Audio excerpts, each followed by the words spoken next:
Hey, Alan. Thanks again for your ongoing great posts. And as seems to be the case, I am responding with video because it's more fun and there's so much to go over.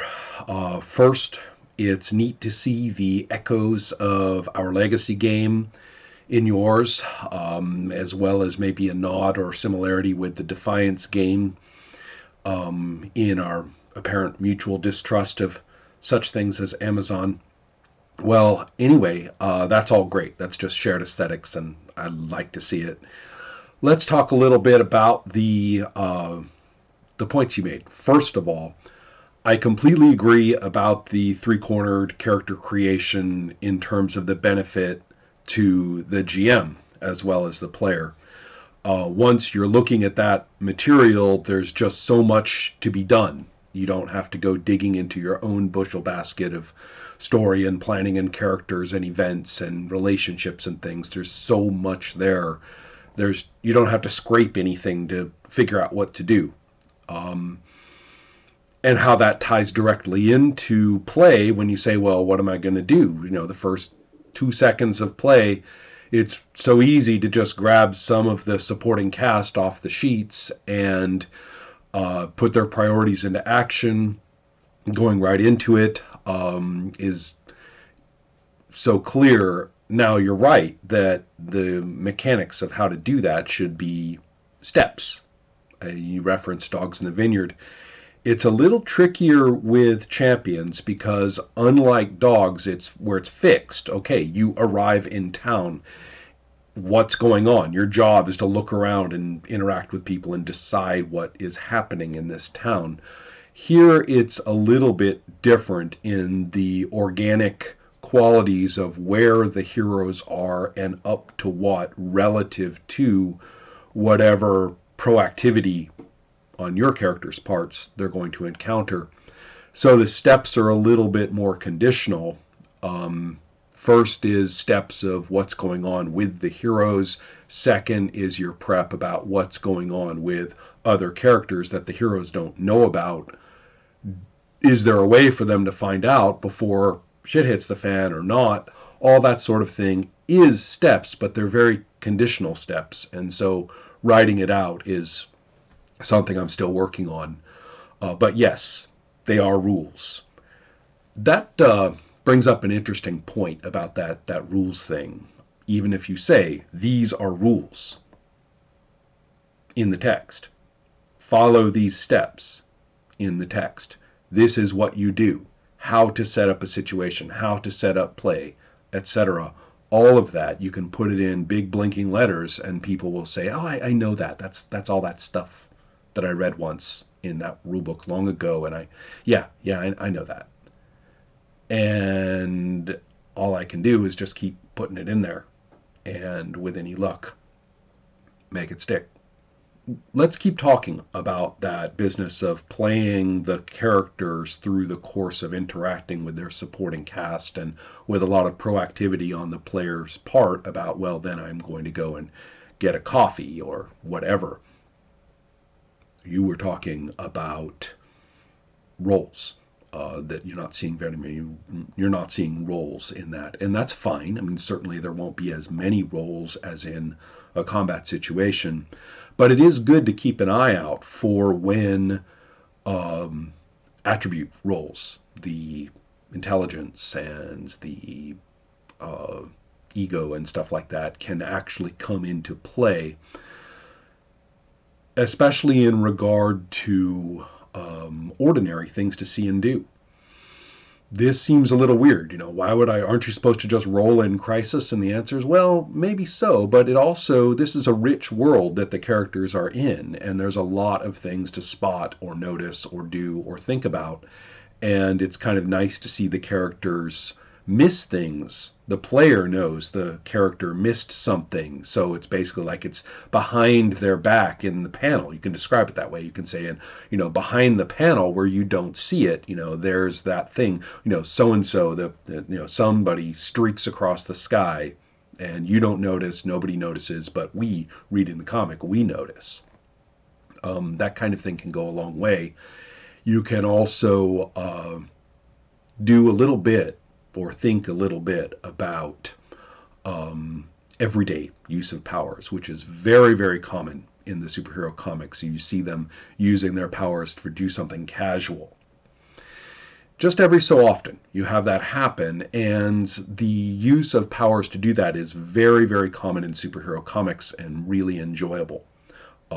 That way you get that same effect you were talking about, that your powers can solve certain things, and then there are other things that just using your powers isn't going to solve. Having the powers be involved in everyday situations is actually pretty strong for that. It's another opportunity, too, to ask the players, what does it look like? If they can do that without being under pressure for, I better describe it right or else I'm going to get tanked in this combat. Instead, it's more like, well, they're used to describing what the power looks like. How an intense green glow, really? And then in combat, you can find out that they will be all into the application of the intense green glow as a special effect when and if it crops up as relevant. Because it's kind of been set up. We saw the green glow, earlier when they were opening the can of peas. So this is all very functional. What then? Other things that are useful. There's luck and unluck, certainly. Presence, we have established, does not work on hunteds and DNPCs, but it works great on everybody else. So even just dealing with the annoying bank teller or dealing with one's boss and stuff like that are all very functional in terms of presence.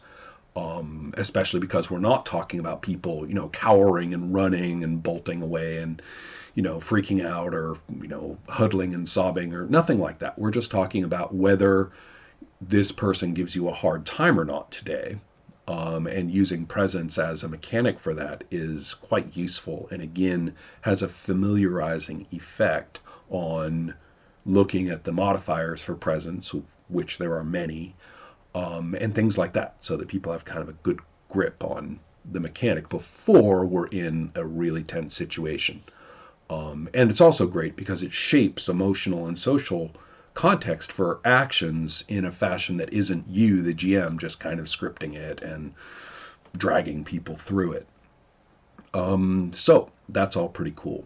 Let's take a look at a little more to work with as part of that, what the villains are up to and how situations get into action.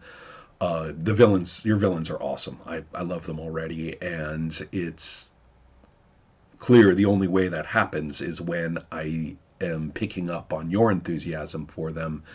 Can't wait to see their next appearance, that sort of thing.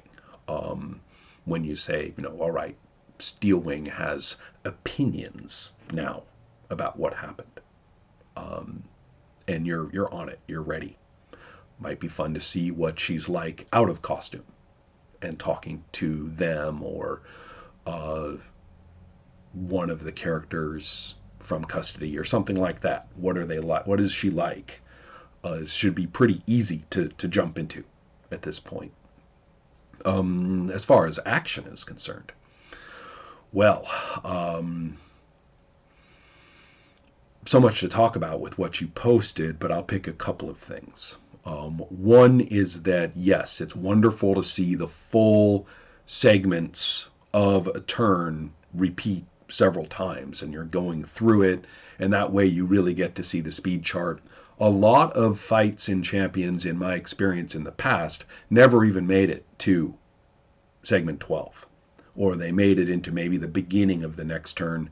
So therefore, the differences in speed really didn't feel as important as they should. You really should see the difference between a speed 3 and a speed 6 character from the old game. And in this case, the differences in speed are even more pronounced. So therefore, seeing a few turnovers of the sequence is a big deal. Really like that. I actually think that not having the recovery, the automatic recovery, is I guess maybe my problem is with the word flow. interrupting the flow of combat. What does that even mean? Particularly because we're talking about a mechanic that has no genuine existence in terms of the fiction. Why do you get a recovery out of nowhere every 12 seconds? So getting rid of that doesn't really seem to do anything fictionally, because it didn't do anything fictionally anyway. In the old game, it was a way of keeping the characters standing up, really. In this game, I don't want them standing up. I want them hitting the dirt. So therefore, what you observed, which was to have to strategize recoveries, is exactly what I'm after. And if you haven't really seen or felt an issue, I'd be interested in seeing what the player thinks after a few more sessions, and seeing whether the comment about combat flow was reflexive rather than, really a concern. Okay, what else? Creativity with powers is something that kicks in after people are secure, in the sense that their powers and their special effects really do anything. And once they are, then the creativity with them, and particularly with the local environment, knocking people into things, having things topple over, oh no, this is going to explode, that kind of thing will matter more. I should say that the rules you have were not very good when it came to hazards. What does it mean for there to be a bomb about to go off? What does it mean for there to be a fire? What does it mean for the device is crackling? In our game, I blew it because I forgot about it when you guys were fighting at the energy plant, and there was all that steam coming up, and the basilisk was in the steam, and I really wanted that to be a hazard, so that going in there and fighting and all that was actually going to be doing damage to you. Komodo Dragon, Rod's character, was supposed to be actually suffering from jumping in there and actually going toe-to-toe with the basilisk, but I forgot about it. So it wasn't a good example for you as a playtester on your own for you to experience. Suffice to say that working on those hazard rules is a big deal, because now we have a way for saying, oh no, 20 of these agents are unloading automatic weapons fire on you, and not have to treat them as characters, but to treat them as a hazard. This actually is related to what you were saying about separate. The concern you had was that you're not getting enough power in something that you can separate from your character. In other words, it's pricey. Well, that actually is intentional, because I want there to be a very hard limit between having a power that you separate from yourself and basically just having characters that you can boss around. If you are a gadgeteer who makes lots of robots, then, well, good enough. Sometimes that's a matter of separation in terms of the advantage on a power set, and sometimes it's just that you want to have a dangerous group of characters, some of whom are robots under the control of another. Well, they just should be treated as different characters if they're going to be that powerful. And I wanted there to be a real hard limit that you encountered in separate, where you say, you know what, this isn't separate at all. I obviously just want there to be a robot to fight too, and they need to be powerful enough to do that, so they're a character. Now, how is that related to hazards? Well, obviously, if you don't want the robot to be that interesting and to just pose a specific kind of threat, which really is just a powers description, then that's a hazard. You can actually say, well, yes, this supervillain has made a robot, and this robot presents this kind of hazard when present, and you use that rule instead, and that'll work really well. It's a nice boundary condition between powers with the separate advantage and full-on characters. You can set up a hazard which is defined as this robot walking around, and it doesn't have to be point bought by the character, by the villain. It's a piece of what goes on when this villain is around or in the situations. So good enough. Really happy with your experiences with knockback. Really happy with the use of the punch to damage the entangle and stuff like that. All of that matches my understanding of the rules well. I completely hear you about both awareness and the resistant defense issue. I've been working on those both in terms of point costs and specific rules and options since you got the manuscript you worked with quite a bit. And I can only say that, well, I've worked with them and I hope they're where they need to be for exactly all the concerns that you pointed out. Thanks again. Great characters. I can't really do anything except wave my arms and say cool. A couple of things to point out. Only affecting battle suits in terms of a limitation is a problem just for the reasons that you mentioned. You end up with an all or nothing situation. It's so limiting that you get lots and lots of points, and so it's a big attack, which means that when it does occur, it's a terrible takedown on whoever has a battle suit. So you basically have the worst of both worlds. It either doesn't mean a thing, or it is a total taker downer when you do use it on an appropriate target. And that's really not all that fun. If you go and look at the limitation rules as I have them now, or when you see the limitation rules as I have them now, you will see, I hope, that that kind of over specificity isn't really all that possible. How you want to phrase it might be better oriented toward the cool delineations of power sources that you've got in your game, like you've done in a couple of other places. But anyway, that's as may be. Have a great time. Keep playing, keep playing, keep playing. There's still plenty of time for what you say and experience to influence how this stuff gets finalized in the text. And it's been really, really productive so far. So thanks again.